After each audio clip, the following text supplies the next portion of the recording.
we're back. We're back. For the next episode of the BoomBastiCAST. BoomBastiCAST. Myself, Matthew Fisher. And Alexander Hockenstein. You know, we've been holding off a little bit on talking about these two films. Waiting for the perfect time. Which is when we had nothing else to talk about. So, we're a little behind a little bit. I know my movie's a little old. Your movie's a little old as well. A little older, actually. Yeah. You just got the release on DVD not too long ago. And I got the theatrical releases where I seen mine.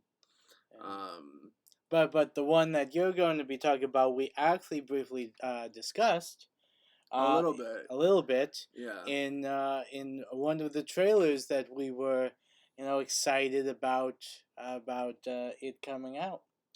We were so excited that I went to go see it. Yeah. And Alexander Hawk didn't go see it. That's how excited he was about the trailer. Unfortunately, time got away from me. I did not get a chance to see it. But Matt did, and he's going to tell us all about it, right? I won't destroy it for anybody. Because there's still some people that are waiting to see it, I'm sure. I know it has another life coming out with Netflix in a little bit. But the film we're talking about is Once Upon a Time in Hollywood.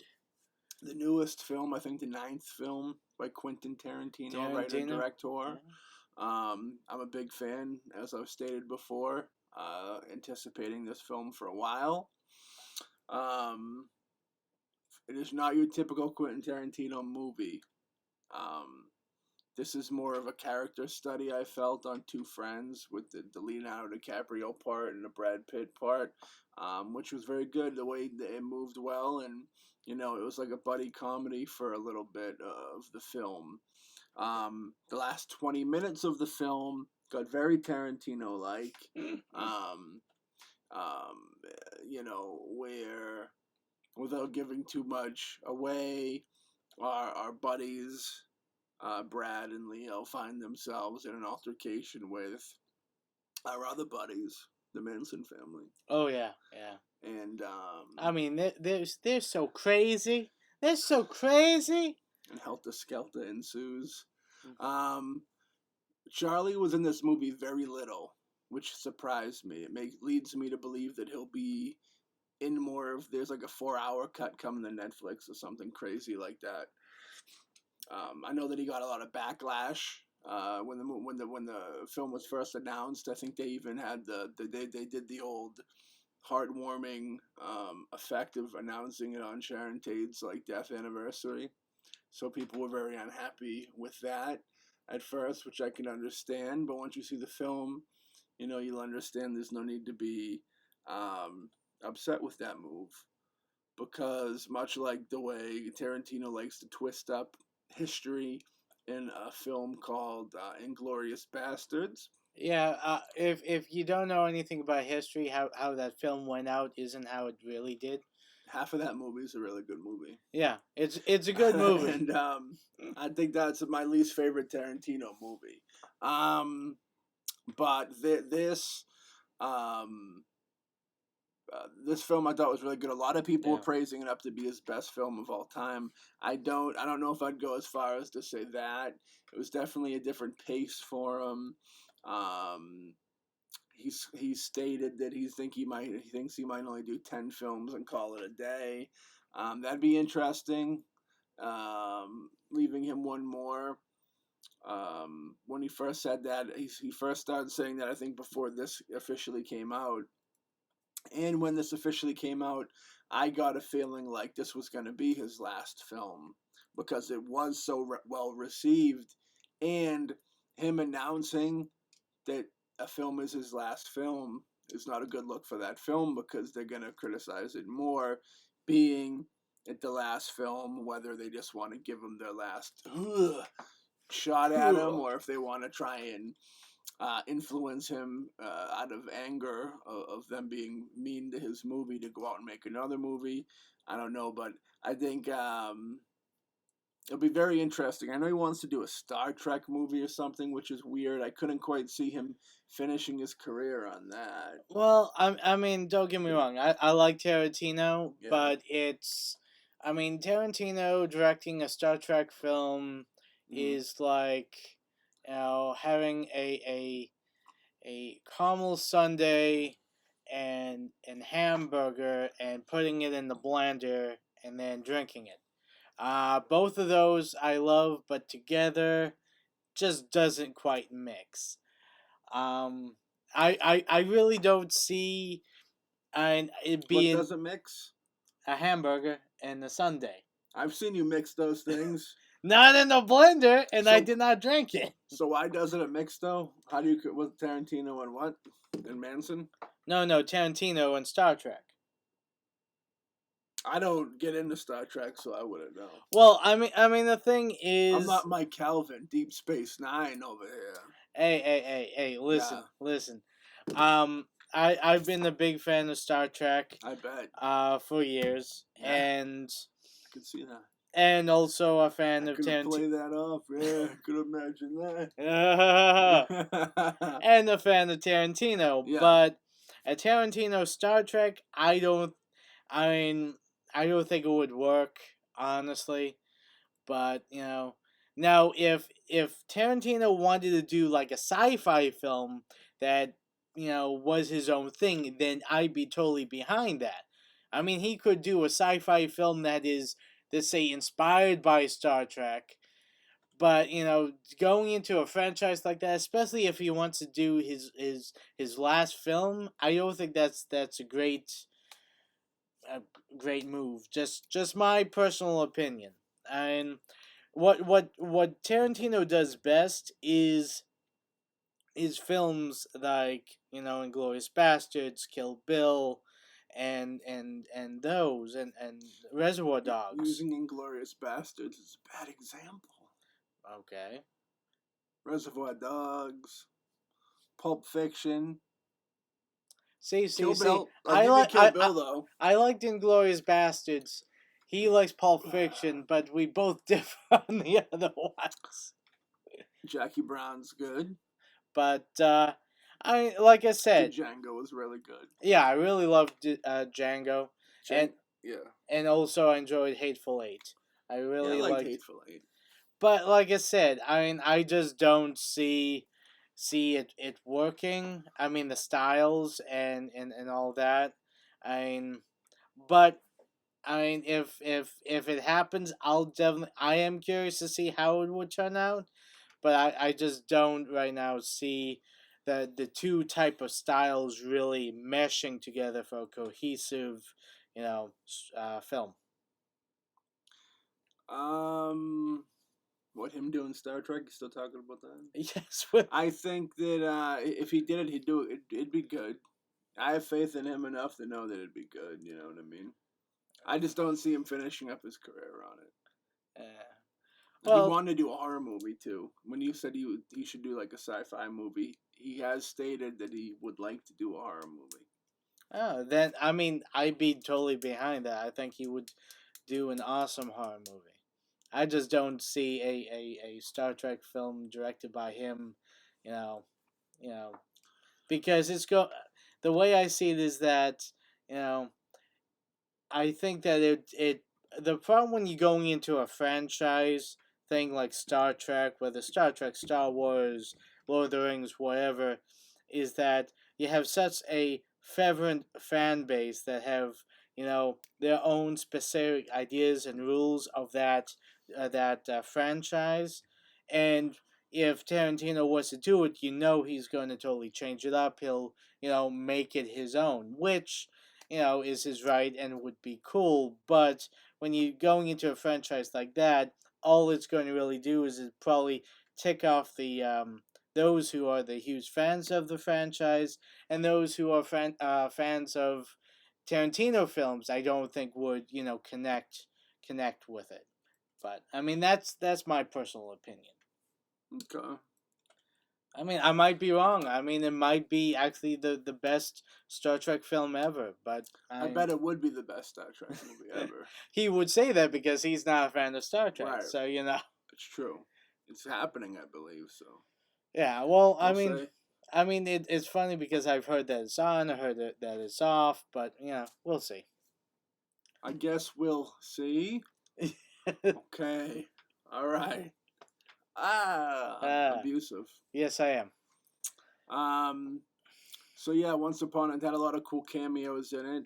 You had Bruce Dern was in there, who I later found out played the role that Burt Reynolds was gonna play. But then Burt Reynolds died.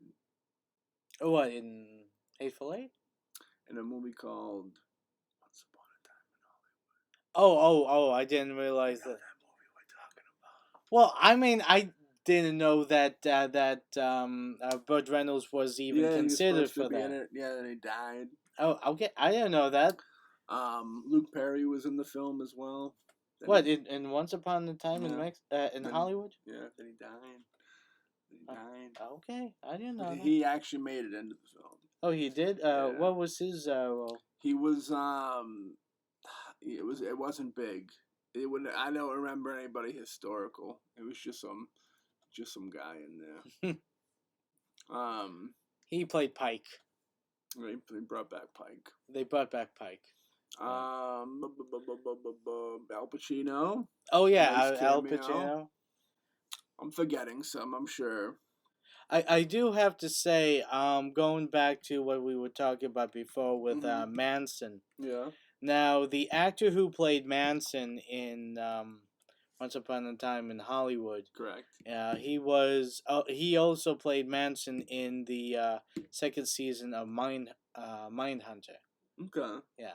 Yeah, I know you're big on that show. Well, I mean, the thing is, I think we've already talked about it on this, but just adding on that, because you said that he has just a small role in that one. In Mindhunter, they do have a good, let's say, 20 minutes of him. Yeah. And honestly, you're watching him, and you're like, I'm watching an interview with the real Manson. I mean, that's how good he was.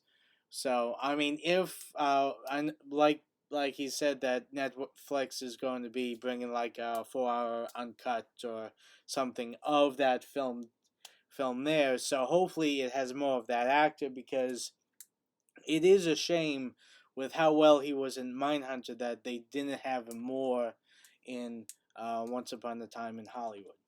Yeah. I was listening to a podcast recently with an actor. I forget who it was, but he was saying that he was up for the original. Well, he went to play Manson, but I think the Manson character, I think that it goes deeper into the longer segment. Yeah. But yeah, it was. Yeah, that's what it wasn't quite a Tarantino movie up until the last 20 minutes. But once it chimes in, once it gets there, it's there. It's full, boom, balls to the wall. In your face, Tarantino, the action and violence that he's kind of known for. With humor, the humor was in there too, But yeah, I thought it was really good. I enjoyed it a lot. I'm very curious to see what the follow-up will be. Yeah. And, the Manson family was really cool. I know there's a girl, I forget her name right now, that played one of the Manson family members who just currently worked with our buddy Greg Delisio. Oh. Of Hectic Knife fame. Okay, yeah. Did that Psycho 8 movie. Oh, okay. With Bill Whedon. Yeah. Involved. Yeah, I forget the actress's name, but now I remember. I know she did BC Butcher. She directed BC Butcher.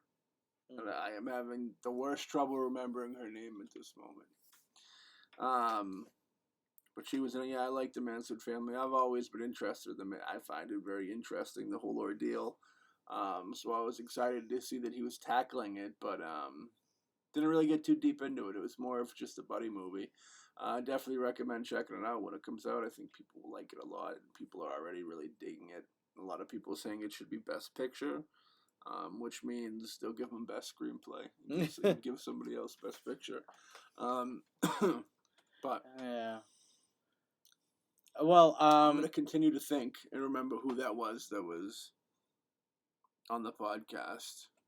That was on that podcast I was listening to. That was gonna play Manson. It was more of a more famous person was gonna play Manson, and then he didn't get it. Actually, one thing, since we are talking about Once Upon a Time in Hollywood, Correct. I wanted to see how you felt about the whole big blowout about the Bruce Lee character, and I think it's like the daughter of His Bruce daughter Lee. was crying about it. I think she was just crying to cry to get her name and Bruce Lee's name back, like kind of in the media a little bit. Not that he needs it, but she might need it a little bit. In the film, I don't think he comes off like a bully a little bit, but he comes off the way I assume him to be. Because if I remember correctly, I think he had a substance issue, and he was one of the best fighters in the world, and that's back in a time where men were men and stuff and throwing around their weight. So, you know, people wanting to fight and stuff, to challenge each other to see who's tougher was more of a thing. And I didn't really even see him coming off like she thinks that he was made real arrogant and like he was a dick. But I don't know. I always felt like there was probably a little bit of the ego there. It's Bruce Lee, for crying out loud, you know what I mean? But I don't think the movie really painted him in a bad light. It's a fun scene. He's really only in one scene of the movie, and it's pretty fun with him and Brad Pitt have a little altercation, which is fun, But yeah, after seeing the movie and hearing that, my personal opinion was she's just trying to, get her name in the newspaper or something, because it wasn't that bad. She should be happy that Tarantino is including. You can keep in mind that now we're old men. Yeah. You know what I mean? So like the fact that a 15-year-old kid is being shown what Bruce Lee is good for Bruce Lee, because it's very possible. I can't think for that mind state, but it's very possible a 15-year-old kid has no idea who Bruce Lee is. You know what I mean? So she should be happy in that sense of it. And again, it wasn't anything bad, I don't think. When the movie comes out, you can check it out. But I don't think it was anything bad. Any other questions about the movie? Yeah. About the film? Yeah, I think. But I definitely recommend checking it out. It'll probably be around Christmas time. It'll probably be out on Blu-ray, DVD, and digital. That's my guess. And then Netflix. Netflix is getting like a 4-hour cut of it. This was the first Tarantino movie I think that wasn't released on Christmas Day. Usually, the last 3 movies before this, I think he was doing Christmas Day releases. And this one didn't. It got to July. It was July when we got back. The week before we left for the gathering, it came out, I think. Yeah. Because I remember being worried that somebody was going to spoil it for me. Because I assumed there to be a twist. He stretches the truth a little bit, and like he likes to do. But we'll see. You just got married. Congratulations. Oh yeah, I heard about that. Quentin Tarantino and James Wan, they're all getting married up. I think James Wan got married in the last episode. We said something. Yeah. Or a couple in the past. Yeah, I forgot about that. But why, you thinking Glorious Bastards is one of Tarantino's best movies? I enjoyed it. I mean, honestly, my favorite, if I was to rank my top 2 favorite Quentin Tarantino films, it would be, well, actually, I would say top 3, honestly. Django is number 1. Number 2 would be Reservoir Dogs, and number 3 would be Kill Bill. Both of them. I consider them one movie. They were supposed to be one movie. Yeah. Without putting them in an exact order, I would definitely have the Django in there. Reservoir Dogs. You see, Pulp Fiction's the go-to, film, but I think Pulp Fiction's slightly overrated a little bit, just of how much people consider that such a great, awesome movie, and it's a good movie. Uh, I can only watch it like once every couple years. You know what I mean? It's like too cool for school. The movie's too cool for school. It drains all the coolness out of you. So I don't know. And then you give it to Pulp Fiction, that's like highly praised, or do you give it to a film like Jackie Brown, that third spot, that nobody people don't really talk about as much, but it is just as good. You know what I mean? So I'd probably have to throw Jackie Brown in there. Django, Reservoir Dogs, maybe Jackie Brown are probably Tarantino's best films. Um, I love Kill Bill. Kill Bill's right up there too. I probably would put Kill Bill in there too, but I give Jackie Brown a little more love because people don't really give it love. Kill Bill always gets the love because it's really good. Um, I think we talked about before, like after the Kill Bill movies, he had kind of a downfall, which I don't know if he was going to come back from. Where Kill Bill 2, because like you said, they're supposed to be the same movie. So whenever if you were to take a movie and cut it into two movies, you're gonna lack somewhere. Yeah. You know what I mean? And that's why the second one kind of lacked, I think. But if you go into it from the movie standpoint, the second Kill Bill is not that great.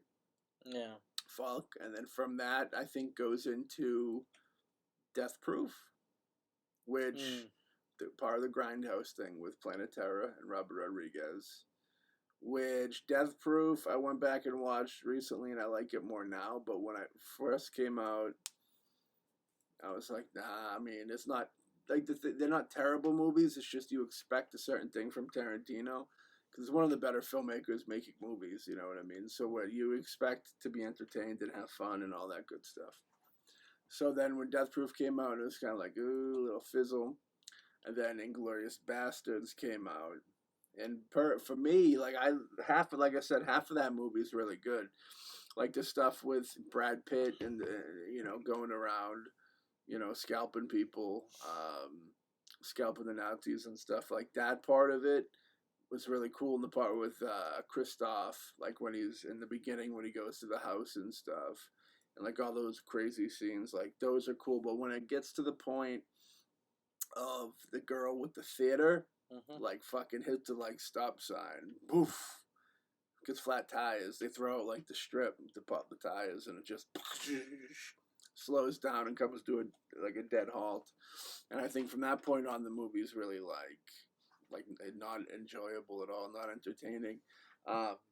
So like around the point of Inglourious Bastards, that was kind of like a strike three for me. Like I said, they're not bad movies. They're just you have high expectations.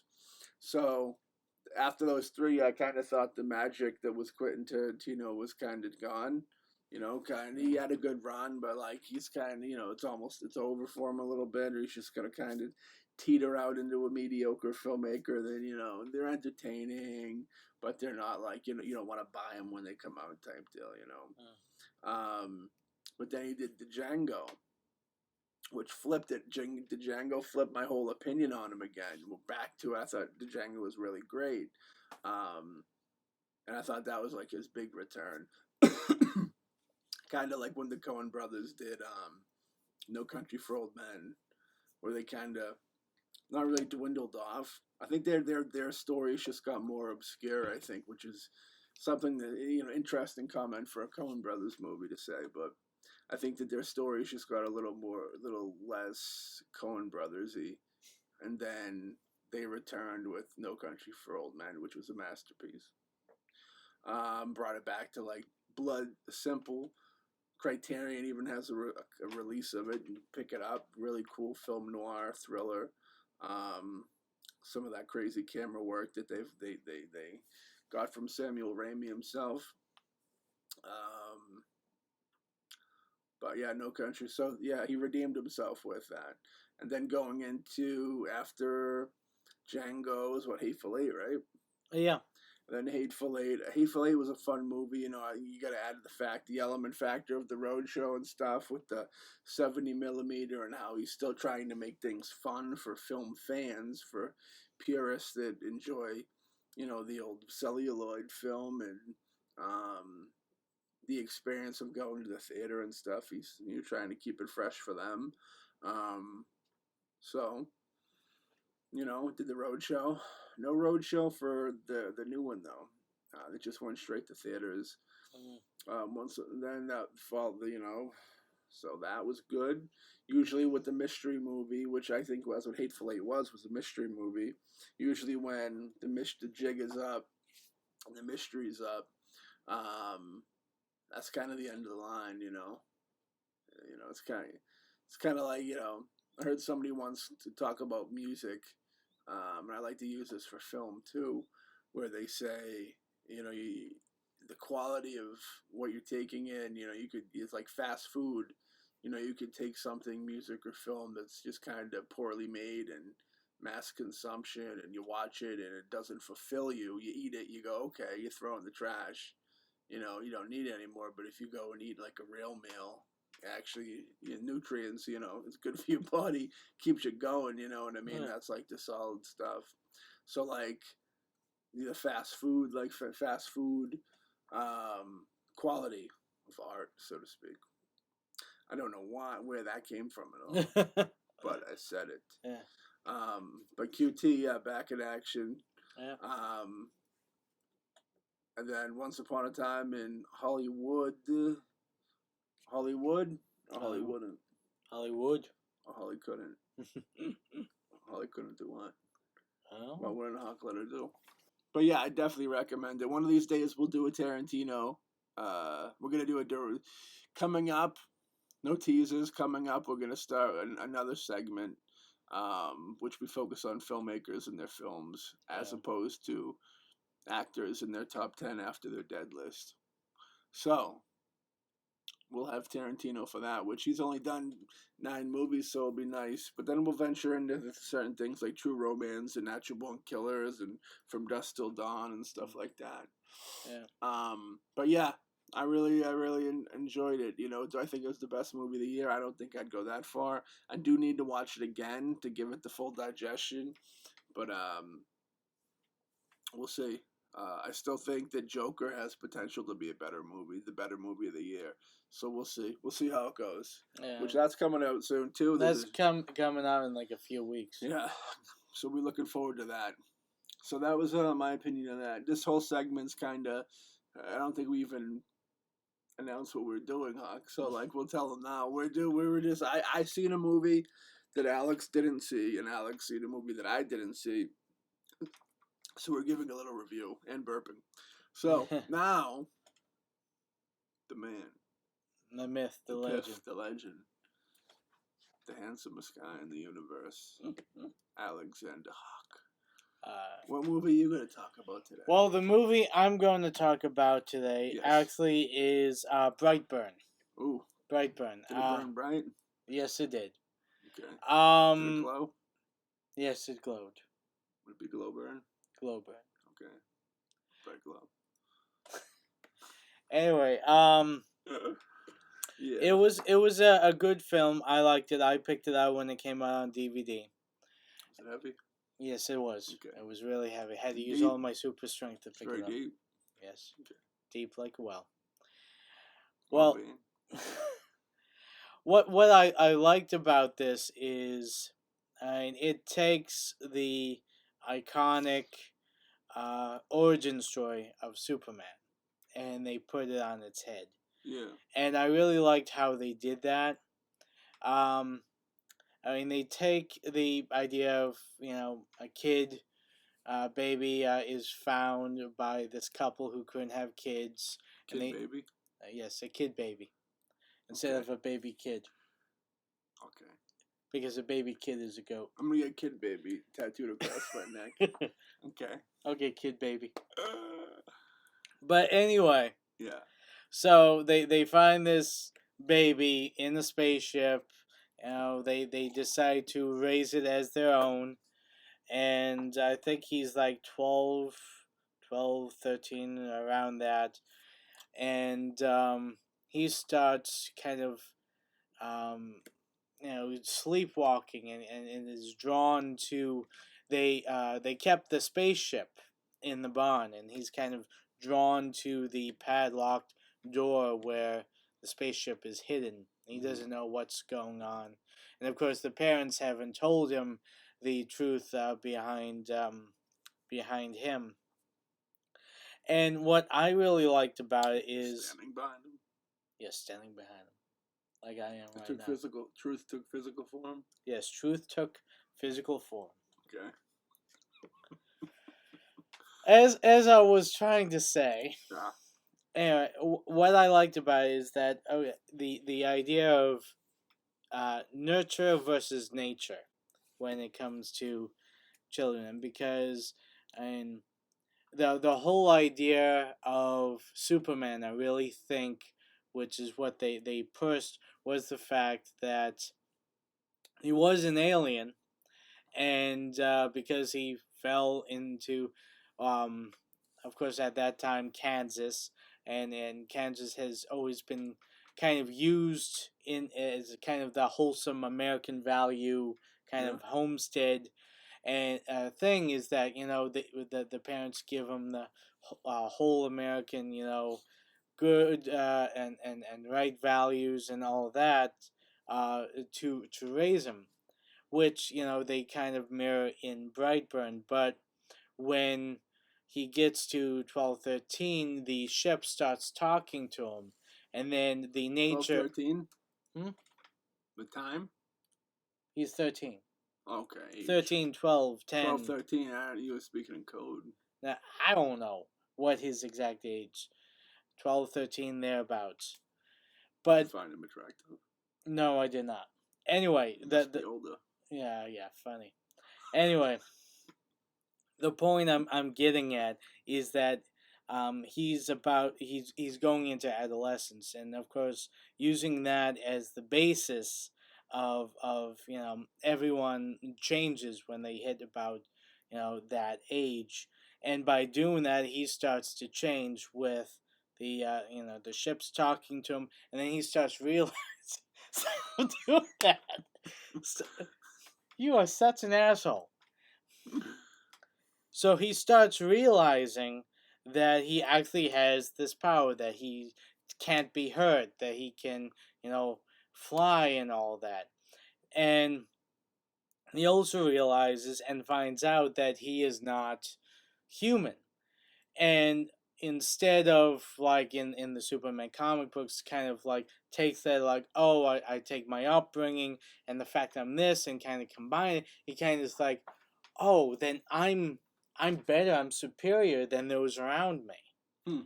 And the thing is, when you have a child kind of reaching that, the puberty aspect of life, I think that's you can go one way or the other, or and everyone knows about like teenage angst. The kid wants to go out and hang out with friends. He wants to party. He wants to do all the stuff that the parents know that he shouldn't be doing. But when he gets to that age, he starts rebelling. And then, of course, when you have a child who has can't be hurt, you can't physically force him to go to his room, then you have no power and the child has the power.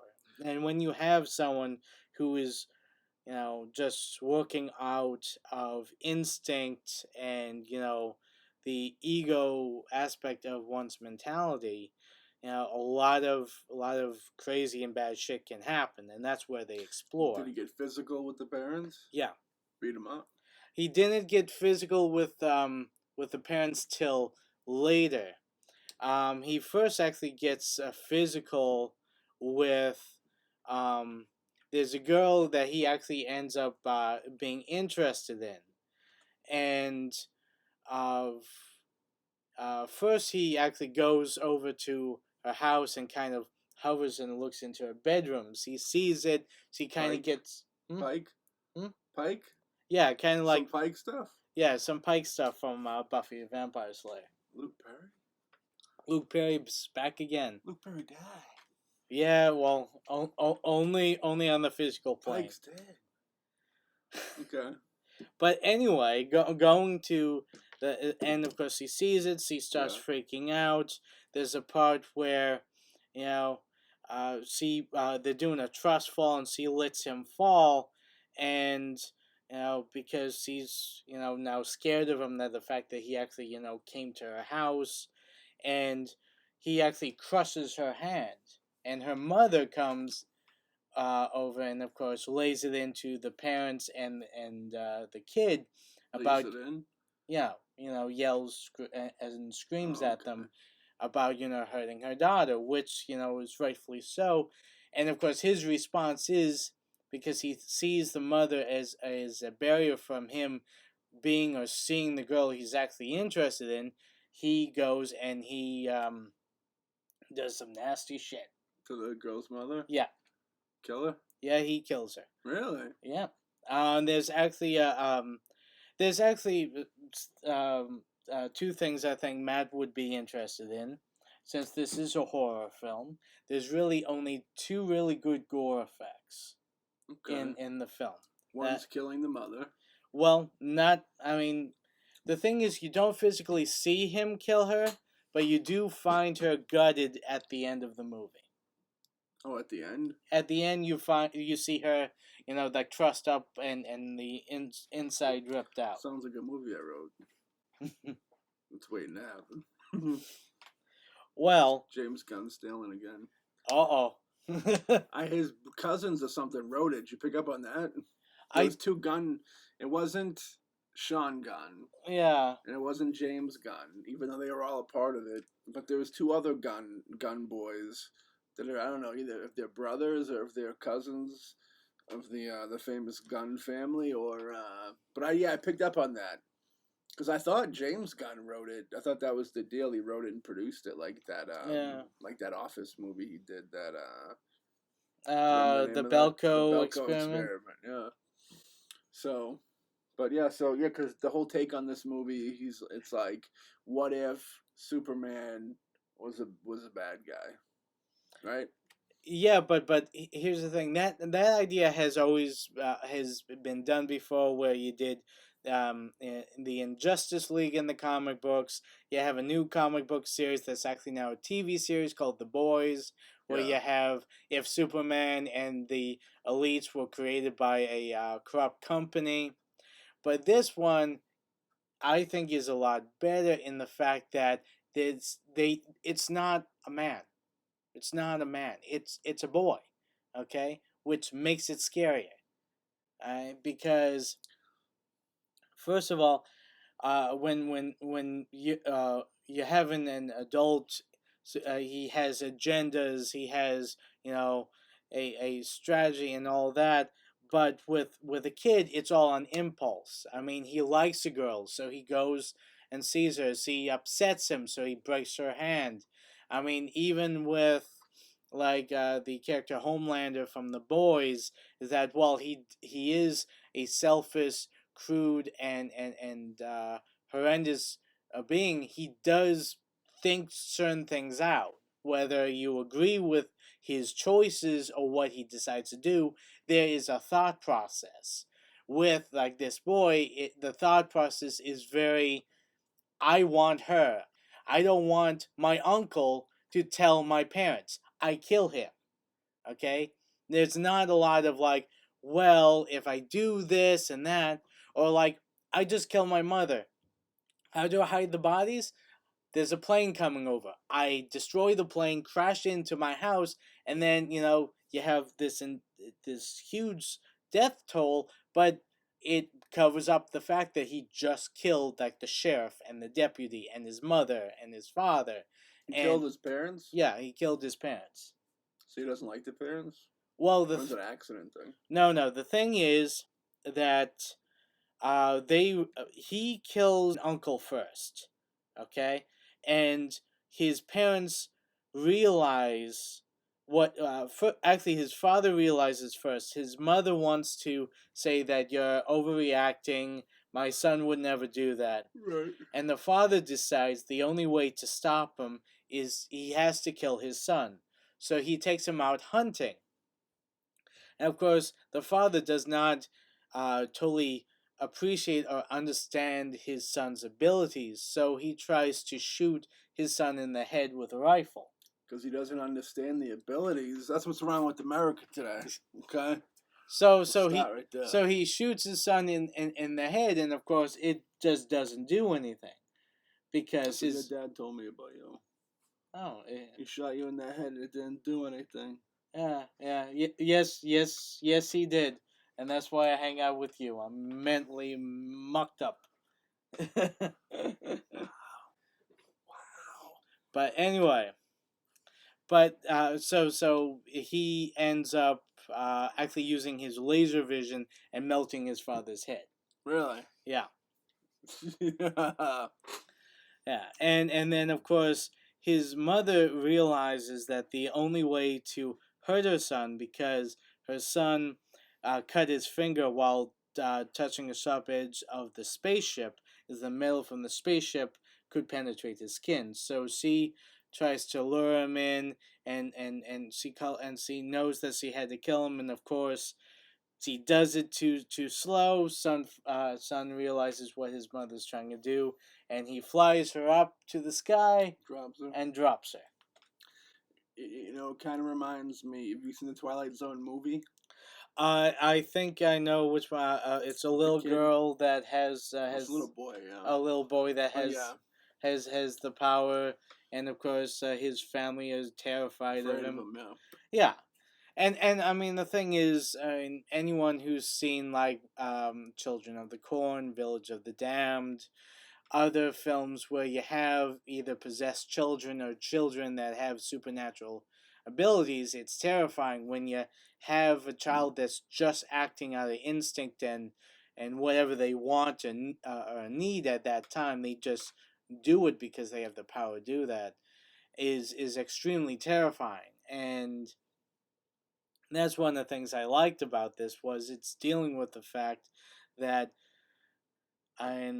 if you had if Superman as a child, he gets his powers, decides to do something evil or wrong, or considers himself better than the human race, is more devastating and more scary than if he grows up and then he decides, well, I'm going to rob a bank, I'm going to do something else like that, because there's some kind of thought process. But when you're dealing with an emotional kid, that he sees something, he wants it, and with his power he can do it, and of course there's untold amount of consequences for his actions, right, that he doesn't have to actually deal with any of those consequences. So I really liked the film. Cool. Sequel? Oh, that reminds me, since he brought that up, I'm very sure there's going to be a sequel. Anyone who's seen the movie knows that they have a scene between the credits where you have Michael Rooker, conspiracy guru or something like that, and he's talking about not only the Brightburn character, which is the child we just talked about, but he makes a comment about a witch that has a rope that forces people to tell the truth, and there's a sea monster that comes from a like city in the sea. So of course it's obviously that they are building for a horror Justice League type of concept film. Was this original concept, or was it like a graphic novel or something? Do you know? As far as I know, this Brightburn has not been done in a graphic novel. I believe it is an original concept, of course, based on a very old and classic story, which is the Superman origin story. But it looks like they're taking the concept of the Justice League and of course turning it on its head. And my opinion, if they keep on going with it, which I hope they do, it would be cool. I think, because you're having all these powerful, even Freddy Krueger had to have his Nancy, to fight him and finally defeat him. Right.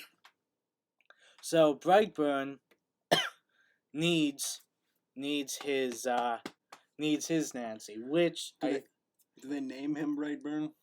well, Brightburn is actually the name of, instead of Smallville, Kansas, is Brightburn, Kansas. Oh, okay. And also his name is BB. I forget the. Is that Buddy Buttafuoco? No. Buddy isn't in this film. No. He tried, but unfortunately they turned him down. He's usually doing better than us all.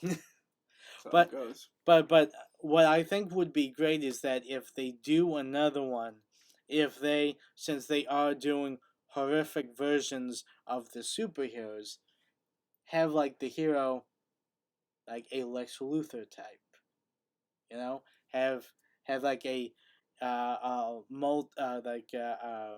CEO of some company that decides to take it upon himself. I mean, it'd be nice to finally see a CEO that's not a dick. That would be a nice change of pace. But so you think the CEO should be what, not a bad guy? Well, it should be the counterpoint. Oh.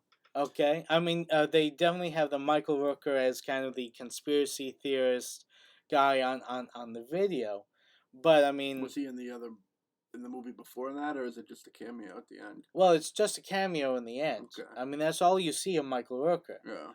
Now, I would assume that when they do, if they do a sequel, that they'll give him a bigger role. Is that the Michael Rooker that the DJ Stan the Man fan? Yes. Okay. Yes. Just making sure. Yes. He actually signed a copy of DJ Stan the Man when you were at. And he had me sign a copy for him. Yeah. With this hand, I was like this. But so the sea creature thing sounds very interesting. Yeah. Did it show it or just? No. It's literally, like I said, you have him sitting in pretty much kind of same situation we have here. Yeah. Where he's saying, and there's clips, of course, Brightburn destroying buildings and all that, and he puts a signature, which is like a B and then a backwards B kind of combined as a symbol, which is, well, anyway. You didn't write it. I didn't write it. But he's talking about, these other threats to the world. Of course, you don't see anything. He does have like little like drawings, like some kid drew pictures of these villains like in the corner. There's also two others that could be a possible, Flash stereotype and a Batman stereotype, which he does not mention or anything. But like I said, I think that would be cool, especially if they do decide to bring in all these other, the Justice League characters, but of course modified as horrific villains that they do need. And it would be hilarious, I think, if they had, like a good Joker, like good Lex Luthor, not exactly the same, but use those as like types. I mean, since they already did that with Superman, just build up like those, and of course it being a horror film, of course a lot of the heroes are going to die, and then you just have one of them able to either subdue or believe that they have vanquished the evil ones, and then of course they come back from hell the next episode. Which is cool.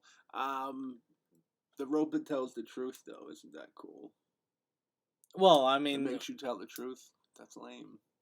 But that's lame. Well, actually, in that's lame. Yeah, well, that's Wonder Woman. That's her. Is that what did? Oh, so that's it's a her power. Rip-off.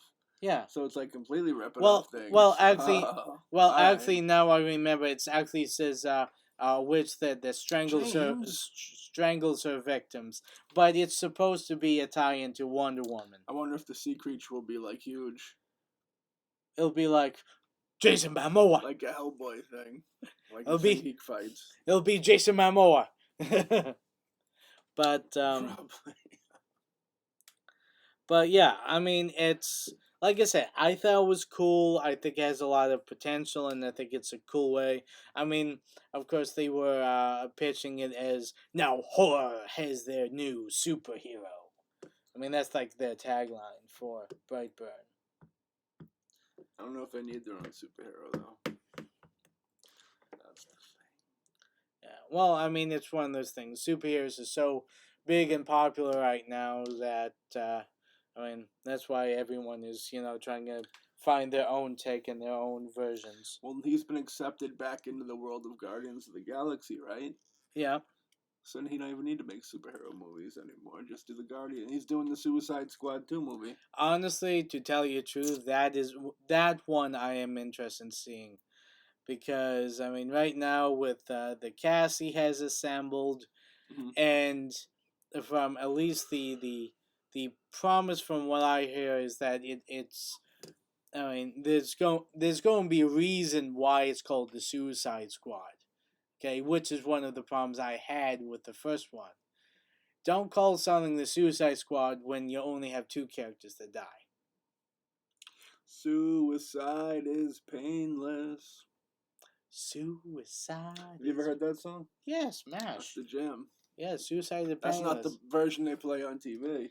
Well, they play the music. The They music just for it. they don't play the lyrics. I stumbled into that song maybe like 4 months ago.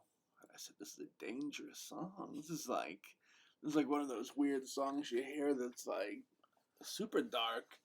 I contemplated doing a top 10 list of darkest songs and putting that on there. Actually, you want to know something that's really funny? What? It was from what I remember. I think it's the guy who like the main producer, one of the main son. Yeah, Yeah, his son Robert wrote that. Alton. Robert Yeah, Altman's son directed. Yeah. The director's son wrote Yeah. the song. Yeah, asked him to do that, and of course it was funny because I forget how old his son was, but 4. I think he was like 4 at the time. I think a little older than that. Like 13. Suicide is painless. Well, that's a 14-year-old lyric. Well, I mean, what I remember is that when he was when he was talking to his son about doing it, his son was like, "Okay, yeah, I'll do it." And he asked what he wants for. He says, "Oh, Dad, just give me a new guitar." And he's like, "How about this?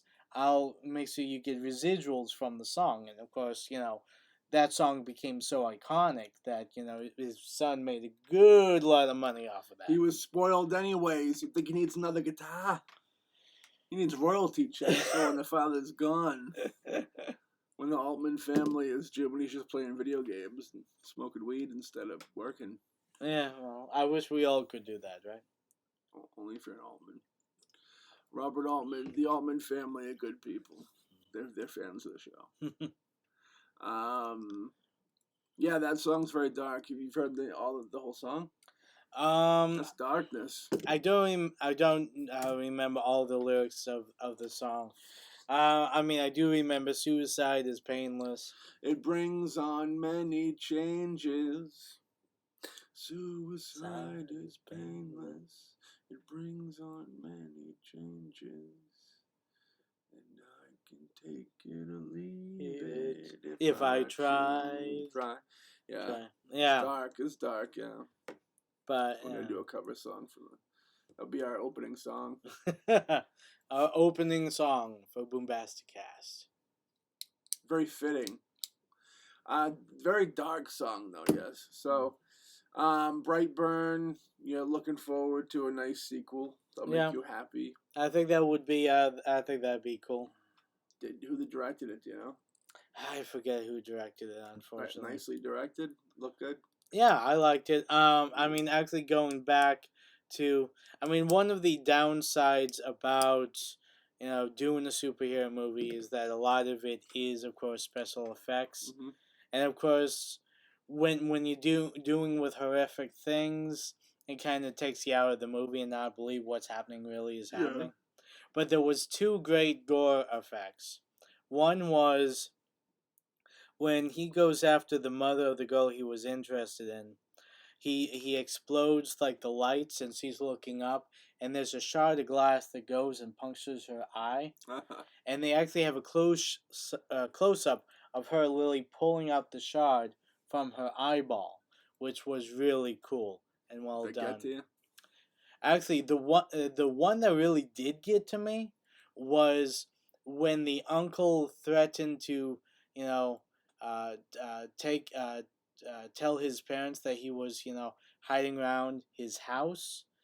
Uh, the kid, flies up and picks up his car with him in it and drops him, and he does that, and the uncle's jaw literally is like, you know, falls off, and Was it made with quality?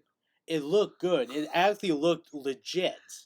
Okay, I'm serious. It really looked legit. Probably I'm practical serious. effects. Yeah. Oh, of course, practical effects. Yeah, I mean the thing is when it's like the steering wheel is here and his face is here and he goes down full force and it just fractures the jaw off. And there's actually a point where he's there, he's literally holding the jaw and it's the blood's just pouring out. It really looked good. Also, there was no helping. He couldn't help the situation. no, he couldn't help the You situation. gotta get a band so you can like sew your jaw back in. Actually, it's funny. The guy who played the uncle, I forget his name, but he was in Breaking Bad. He was in NCIS. Really good actor, a character actor, which I really enjoyed him in that. Not Nathan Fillion, is it? No, he not uses him a lot. no. Nathan Fillion isn't in this film at all. But and it was, like I said, out of all the gore effects, I mean the eye thing was cool, but the jaw just being, literally him just like trying, hopelessly to like reattach it was actually quite good. Yeah. Yeah. Made you think. Stop and think. Yeah, it gave me that little, pit in the stomach. Did you have to feeling. turn it off or pause it? No, I kept on watching it, but out of all the effects, it looked the most realistic. It didn't have a real effect. If you're able to continue watching, it doesn't have the full effect. He should know. I guess so. But I'm glad that you like it. I'm glad you're getting turned on by more horror films. Well, what can I say? Every time I try to go to sleep, he straps me down, does Clockwork Orange to me, and I just have to watch. I have to watch all these horror movies so I can be indoctrinated. I guess with that, we'll close up the show. We're going to bring him to the hospital. Yes. Make sure he's all right. So, this episode, we just kind of reviewed those two movies. We took a nice hour to do that. That's a skill in itself. So, yeah, we both give good reviews of those. I think we should check out both Brightburn and Once Upon a Time in Hollywood when it's out. Yeah. It'll be on the... Once Upon a Time will be on Netflix soon. And Brightburn, I don't know, that probably would have already popped up, right? Well, it's could be on Amazon. I mean, it's out on DVD. I don't know if on DVD and Blu-ray, yeah. Yeah. I don't know if it's going to end up on Netflix at all, but I mean, it's something I wouldn't be surprised if it pops on Netflix like, next month or close around Halloween. Has there been any more rumor of a sequel? That's the thing that I have to admit. I'm surprised. I haven't heard anything. I mean, the movie is primed for a sequel, and I think it did well in the box office, but I don't know the exact numbers. I don't know, actually. It was very limited. I was going to go, and I remember when we were going to go, I think it was out maybe even less than a week, because I remember we were waiting for $5 Tuesday, and by the time it came, it was gone. Yeah. But, yeah, I mean, I thought... I liked it. I would like to see another one. But, I mean, it always boils down to whether it was received well, whether, someone is willing to put the money into another one. Like I said, I enjoyed it. I definitely would like to see, another version of this and another sequel. Truth. But yeah. I thought it was well done. I thought it was a good good horror take on the classic origin story. I support that. Yeah. And with that, ladies and gentlemen, we wrap up this episode of the BoomBastiCAST. We're saying, have a good day. We'll see you next time. Peace. Peace.